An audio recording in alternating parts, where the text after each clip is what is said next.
ओम साई राम। श्री दादा साहेब खापड़े द्वारा लिखी हुई शिरडी डायरी दिनांक 18 जनवरी 1912। आज बहुत कुछ लिखने के लिए है। मैं बहुत जल्दी उठा, प्रार्थना की और ऐसा पाकर कि सुबह होने में अभी 1 घंटा बाकी है। मैं लेट गया और सूर्योदय को देखने समय पर उठ गया। मैं, उपासनी, बापू साहेब जोग और भीष्म ने परमामृत पढ़ी। तहसीलदार अंबादास श्री पाटे और उनके लिंगायत साथी अपने स्थान लौट गए। पाटे और उनके साथी को ठीक जाते समय ही आज्ञा मिली।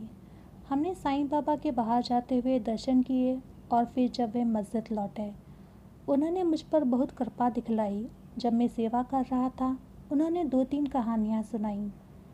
उन्होंने कहा, बहुत से लोग उनका धन ले जाने के लिए आए। उन्होंने केवल उनका नाम लिख लिया और फिर उनका पीछा किया। जब वे लोग अपने भोजन के लिए बैठे तो वे उन्हें मारकर अपना पैसा वापस ले आए। एक दूसरी कहानी थी कि एक अंधा आदमी था। वह तकिया के पास रहता था।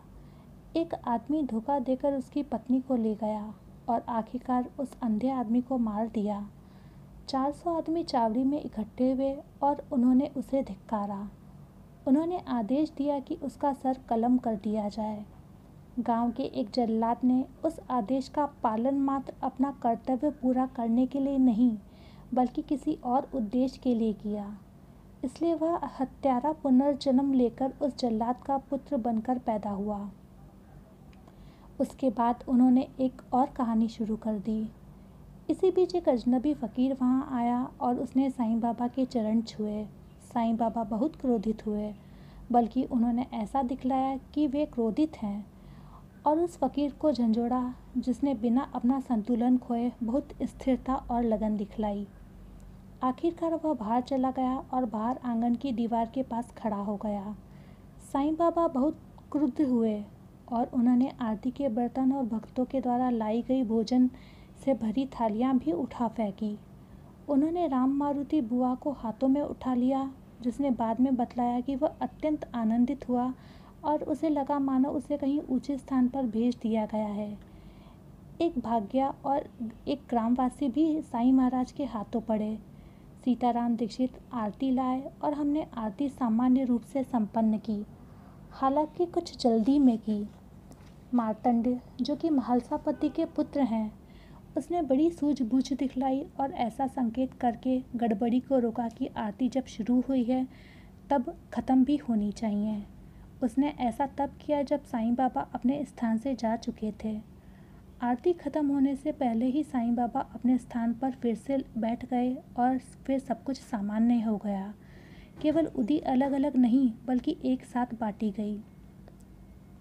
वे असल में क्रोधित नहीं थे और निश्चय ही उन्होंने यह सब लीला के रूप में किया था। इस पूरी घटना से हमें देर हो गई और तात्या पाटिल के द्वारा उसके पिता की मृत्यु के अंतिम संस्कार के रूप में भोज का आयोजन था। इसलिए हमने शाम 4:30 बजे तक अपना भोजन नहीं किया था। शायद इससे भी ज़्यादा देर हो चुकी थी, क्योंकि इसके बाद कुछ भी करने के लिए समय नहीं था और हम साईं महाराज के सैर पर निकलते हुए उनके दर्शन के लिए गए। उन्होंने ऐसा सामान्य दिनों के समान ही किया और हमने भी उन्हें रोज़ की तरह प्रणाम किया। वाड़े में सामान्य रूप से आरती हुई। मेघा गंभीर रूप से बीमार है और खड़े होने लायक नहीं है और साईं बाबा ने रात में उसकी मृत्यु की पूर्व सूचना दे दी थी। फिर हम चावड़ी समारोह में सम्मिलित हुए, क्योंकि यह शोभा यात्रा की शाम थी। मैंने हमेशा की तरह चवर पकड़ा और सब कुछ ठीक रहा। सीताराम ने आरती की। रात को भीष्म के भजन और दीक्षित की रामायण हुई। मैं ऊपर यह कहना भूल गया कि आज उन कठोर शब्दों की बौछार के बीच साईं बाबा ने कहा कि उन्होंने मेरे पुत्र बलवंत को बचाया है, और फिर यह वाक्य कहा, फ़कीर दादा साहेब यानी मुझे मारना चाहता है, लेकिन मैं ऐसा होने नहीं दूंगा। उन्होंने एक और नाम लिया, लेकिन मुझे अब याद नहीं है। आज का दिन समाप्त। दिनांक 18 जनवरी 1912। ओम साईं राम।